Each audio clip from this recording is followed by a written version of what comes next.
Hello po, Tita Darlene. Hello po, Tita Darlene. Thank you so much po. Hello, it's me, Darlene Vlog.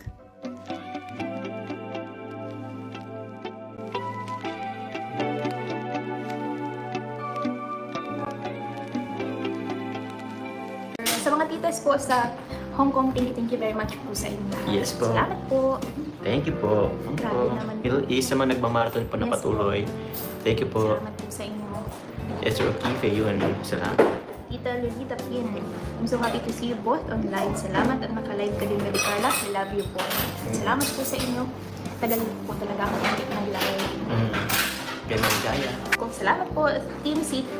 Sa mga titas po sa Team C3, salamat po sa inyo. Yo po. Nag-love shoutout Team C3 Saan sa, si David? Sa admin, David Vlogs. Sa lahat, good evening, we love you po. Salamat po. Thank you very Hey, much. Mama Tess, gusto ko lang shout. Mama Tess. Mama Tess. Mama Tess, Shout thank out you po. Thank you po. O di ba mga kalingap mga ka-Jomcar, doon sa live ni Carla at ni Jomar nung Thursday ng gabi. Nako, di ba? Before may mga comment na gulo-gulo doon, nakita natin, nako, ang blessings umulan. Umulan ng pula-pula-pula. Strawberry, kamates, rosas, pula-pula, mga basta pula-pula-pula ng lapi, di ba? So, tingnan niyo ang mga on-screen video kung paano mamumula ang live ng Jomcar.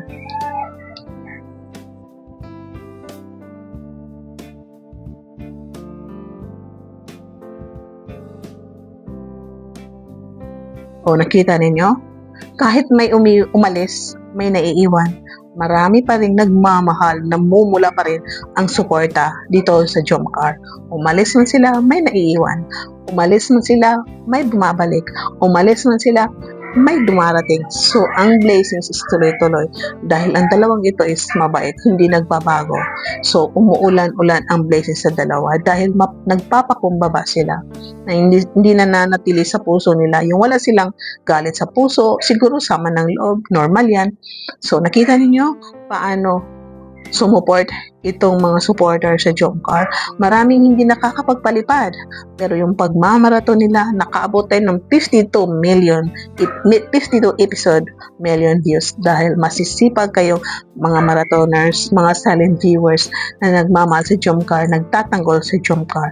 O diba, ilang araw na yan, oras is magka 53 pa tayo. So abangan niyo ang episode 93 ng Jomcar. Ano bang magaganap? May pasabog. Ang ganda daw ng magaganap dito sa episode 93. O, ang saya. O, di ba? So, nakakatuwa po. I'm sure na kayo, matutuwa kayo, naghihintay kayo, ano ba ang magaganap dito sa episode 93? Dahil may mga BTS tayo napapanood, di ba? Nako, ang saya dito sa episode 93 ng Jomcar. Abangan natin, no? O, di ba? So, tayo, ano kaya? Kasala na ba to? Ano ba yun? Aamin na ba to? Magbabasa na ba to? Meron na ba silang sasabihin kung sino itong nanunumbat? O baka sabihin nila, pupunta na kami sa USA, mga kalingap. Pupunta na kami sa Australia, mga ganun. Pupunta na kami sa Japan, mga ganun po na mga comment, no? Mga reactions, o ganun po ang sasabihin ng Jomcar. No, 'di ba po mga kalingap? So, nakakatuwa abang nakikita natin itong Jomcar na yung bang nag-grow yung kanilang pagmamahalan at yung pag-support ng mga supporters is nag-grow pa rin hanggang ngayon. So, thank you so much. Hindi niyo iniwan ang Jomcar, hindi niyo iniwan ang Kalingap. Siyempre, hindi niyo iniwan si Kuya Val at si Kalingap Rab. So, thank you so much. Shout out. See you in my next reaction video. God bless and have a good day.